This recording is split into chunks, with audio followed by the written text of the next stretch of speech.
Hello friends, നമ്മുടെ പുതിയ വീഡിയോയിലേക്ക് നിങ്ങൾക്ക് എല്ലാവർക്കും സ്വാഗതം കേട്ടോ. ഞാനിന്നതേ ഒരു വർക്ക് ഉള്ള നെക്കാണ് ചെയ്യണത് കേട്ടോ. അപ്പോൾ അത് ചെയ്യാൻ വേണ്ടിയിട്ട് നമുക്ക് ഈ ഒറ്റ ഫുട്ട് വെച്ചിട്ട് ചെയ്യണത് എങ്ങനെയെന്നുള്ള രീതിയാണ്. അത് ഒറ്റ ഫുട്ട് കൊണ്ട് എന്തെല്ലാം ഉപയോഗങ്ങളുണ്ടെന്ന് നിങ്ങളെ കാണിച്ചു തരാൻ വേണ്ടിയിട്ടാണ് കേട്ടോ. അപ്പോൾ സിബ് വയ്ക്കാനും ഇങ്ങനെയുള്ള വർക്കുകളൊക്കെ നമുക്ക് ഈ ഒറ്റ ഫുട്ട് വെച്ചിട്ട് ചെയ്യാം കേട്ടോ. അതറിയാൻ പാടില്ലാത്തവർക്ക് ചെയ്യാൻ വേണ്ടിയിട്ടാണ് കേട്ടോ. നമുക്ക് ആദ്യം തന്നെ ഈ ഫൂട്ട് മാറ്റി കൊടുക്കാം. ഇതാണ് ഇത് ലെഫ്റ്റും റൈറ്റും ഉണ്ട് കേട്ടോ. ഈ ഫൂട്ട് നമുക്ക് ഏത് വേണമെങ്കിലും വയ്ക്കാം. അപ്പോൾ നമുക്ക് ആദ്യം തന്നെ ഈ ഫൂട്ട് അഴിച്ച് മാറ്റിയിട്ട് ഈ ഒറ്റ ഫൂട്ട് ഇടാം. ഇത് പൈപ്പിങ് ചെയ്യാനും പിന്നെ സിബ് ചെയ്യാനും ഇങ്ങനെ നെക്കുകളൊക്കെ ചെയ്യാൻ വേണ്ടിയിട്ട് ഉള്ളതാണ് കേട്ടോ. അപ്പം ഞാൻ ഇതിനകത്ത് ഇതിട്ടിട്ട് ഒരു വർക്കുള്ള നെക്ക് അടിക്കുന്നത് കാണിച്ചു തരാമെന്ന് വിചാരിച്ചാണ്. അപ്പോൾ ഞാനിതൊന്ന് മുറുക്കി കൊടുക്കട്ടെ കേട്ടോ. അല്ലെങ്കിൽ ചിലപ്പോൾ ഇത് കറക്റ്റായിട്ട് മുറുക്കിയില്ലെങ്കിൽ നമ്മൾ സ്റ്റിച്ച് ചെയ്യുമ്പോൾ മുറുകാത്ത ഇത് അഴിഞ്ഞ് പോന്നിട്ടുണ്ടെങ്കിൽ ഒരടിപ്പ് കഴിയുമ്പോൾ അഴിഞ്ഞ് വന്നാൽ നമ്മുടെ സൂചിയൊക്കെ ഒടിയാൻ ചാൻസ് ഉണ്ട് കേട്ടോ. അപ്പോൾ ഞാനത് കറക്റ്റായിട്ട് മുറുക്കിയിട്ടിട്ടുണ്ട്. എന്നിട്ട് നമുക്ക് ഞാനൊരു സ്റ്റിഫിൽ ലൈനിങ്ങിലൊരു സ്റ്റിഫ് വെച്ചിട്ട് അതിനകത്താണ് ഇതടിച്ച് മറിച്ചെടുക്കണത് കേട്ടോ. അപ്പോൾ ഞാൻ സ്റ്റിഫൊക്കെ ലൈനിങ്ങിൽ വെച്ച് ചെയ്തിട്ടുണ്ട്. അതൊന്നും നിങ്ങളെ കാണിക്കുന്നില്ല. അതെ ഇതിനകത്ത് എന്നിട്ട് ആ ലൈനിങ്ങിൻ്റെ മുകളിലേക്ക് ഞാനിത് ഈ വർക്കുള്ള ഇത് ബാക്കിയാണ് കേട്ടോ. അപ്പോൾ നമുക്ക് ഈ ഒറ്റ ഫൂട്ടും കൊണ്ട് ഇത് ചെയ്യണം എങ്ങനെയാണ്. അപ്പോൾ ഇതിന് സ്റ്റോണും ഒക്കെ ഉള്ളതാണ്. അപ്പോൾ മറ്റേ ഫൂട്ട് വെച്ച് നമ്മൾ ചെയ്തിട്ടുണ്ടെങ്കിൽ നമുക്കത് അവിടെ അടിക്കാൻ പാടായിരിക്കും. അപ്പോൾ അത് ഇങ്ങനെ ഒറ്റ ഫൂട്ടാകുമ്പോൾ നമുക്ക് അതിൻ്റെ അരികത്തു കൂടെ തന്നെ സ്റ്റിച്ചിങ് പോണത് കണ്ട. മറ്റേ ഫൂട്ട് വെച്ച് ചെയ്തിട്ടുണ്ടെങ്കിൽ കല്ലയിലേക്ക് ഫൂട്ട് കയറിയിട്ട് മിഷൻ നീങ്ങൂല, അല്ലെങ്കിൽ സൂചി ഒടിയും, അങ്ങനെയൊക്കെ ചെയ്യും. ഇപ്പോൾ ഇത് കറക്റ്റായിട്ട് ഇതിലപ്പോൾ തന്നെ നമുക്ക് സ്റ്റിച്ച് ചെയ്തെടുക്കാൻ പറ്റും കേട്ടോ. ഇതൊക്കെ സ്റ്റിച്ചിങ് കറക്റ്റായിട്ട് അറിയാവുന്നവർ ഇതൊക്കെ എപ്പോഴും ചെയ്യണതാണ്. എന്നാലും ഇതൊന്നും അറിയാൻ പാടില്ലാത്തവരും ഉണ്ടാവുമല്ലോ. അപ്പോൾ അവർക്ക് ഇതൊരു ഉപകാരമായി ഇരിക്കും. അപ്പോൾ ഞാൻ അതുകൊണ്ടാണ് ഇത് ചെയ്തത് കേട്ടോ. അപ്പോൾ കണ്ടോ, അത്ര എളുപ്പത്തിൽ നമുക്കത് അടിക്കാൻ പറ്റിയെന്ന് നോക്കി. ഇനി നമുക്ക് ഈ ബാലൻസ് പീസ് കട്ട് ചെയ്ത് കളയാം. എന്നിട്ട് ഇതിൻ്റെ ഉള്ളിലൊക്കെ കട്ടിങ് കൊടുത്തിട്ട് മറിച്ചടിക്കാം.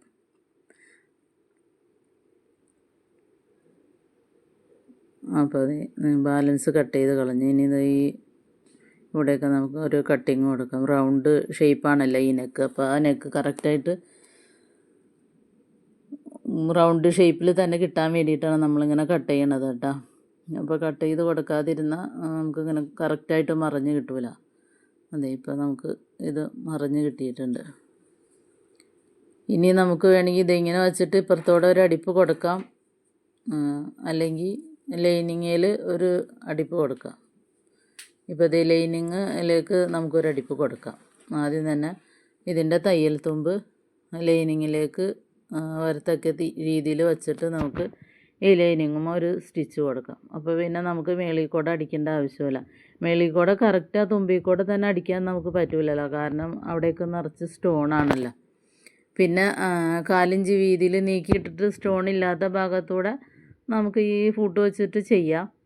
അങ്ങനെ ചെയ്തെടുക്കാം.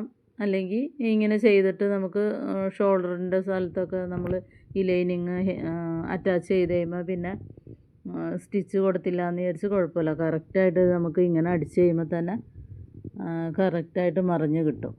അപ്പോൾ പിന്നെ മേളിൽ കൂടെ അടിപ്പ് കൊടുത്തില്ല എന്ന് വിചാരിച്ച് കുഴപ്പമില്ല. കണ്ടോ, നമ്മളത് അടിച്ച് അവിടെ ഒരു അടിപ്പ് അടിച്ച് കഴിഞ്ഞപ്പോൾ തന്നെ കറക്റ്റായിട്ട് മറിഞ്ഞ് കിട്ടിയിട്ടുണ്ട്. ഇത് കണ്ടോ,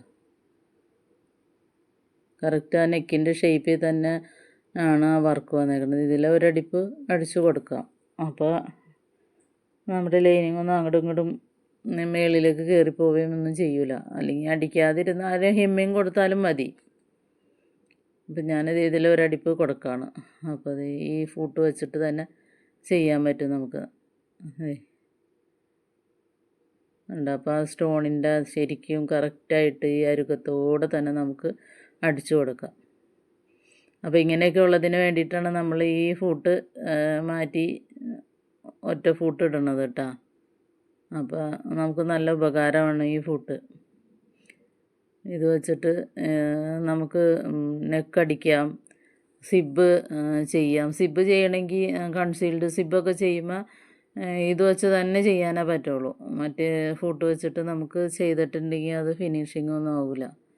പിന്നെ പൈപ്പിങ്ങൊക്കെ ഈ ഫുഡ് വെച്ച് ചെയ്യുമ്പോൾ നല്ല ഈസി ആയിട്ട് നല്ല റൗണ്ടിലും ഒക്കെ തന്നെ വരും. മറ്റേ 2 ഫുട്ടുമായിട്ട് വെച്ച് ചെയ്യുമ്പോൾ നമുക്ക് പൈപ്പിങ്ങൊക്കെ പതിഞ്ഞ് പോകാനൊക്കെ, പൈപ്പിംഗ് എന്ന് പറഞ്ഞാൽ ഉള്ളിൽ നമ്മൾ മൂലൊക്കെ ഇട്ടിട്ട് ചെയ്യണ പൈപ്പിങ് നല്ല കറക്റ്റായിട്ട് ഉരുണ്ടൊക്കെ ഇരിക്കണമെങ്കിൽ ഈ ഫുഡ് വെച്ചിട്ട് വേണം ചെയ്യാൻ കേട്ടോ. അപ്പോൾ നിങ്ങൾ ഈ ഫുഡൊന്നും ഉപയോഗിക്കാത്തവരാണെങ്കിൽ ഇങ്ങനത്തെ ഫുഡൊക്കെ വാങ്ങിച്ച് ചെയ്ത് നോക്കട്ടോ. അപ്പോൾ നല്ല ഈസി ആയിട്ട് നമുക്കിതൊക്കെ ചെയ്തെടുക്കാൻ പറ്റും.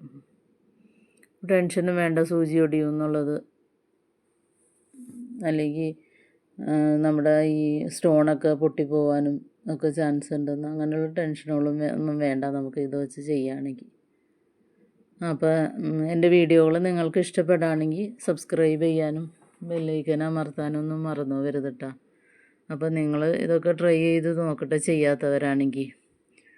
അപ്പോൾ ഇതുപോലെയുള്ള വീഡിയോ ഒക്കെ ആയിട്ട് ഞാൻ വീണ്ടും വരാം കേട്ടോ. അപ്പോൾ നിങ്ങളുടെ സപ്പോർട്ടാണ് എനിക്ക് മുന്നോട്ട് പോകാനുള്ള ഇത് കേട്ടോ. അപ്പോൾ ഇത് കറക്റ്റായിട്ട് വന്നിട്ടുണ്ട് കണ്ടോ. മേളിൽ കൂടെ ഒരടിപ്പും കൊടുത്തു കഴിഞ്ഞപ്പോൾ. അപ്പോൾ നിങ്ങൾക്ക് കാണാൻ പറ്റണില്ലേ ഈ സ്റ്റോണൊക്കെ നല്ല ഇതിലിരിക്കണത്. അപ്പോൾ ഇന്നത്തെ വീഡിയോ ഇത്രയൊക്കെ ഉള്ളൂ. ഇനി അടുത്ത വീഡിയോ ഇതുപോലെയുള്ളതൊക്കെ ആയിട്ട് വരാം കേട്ടോ. Thank you.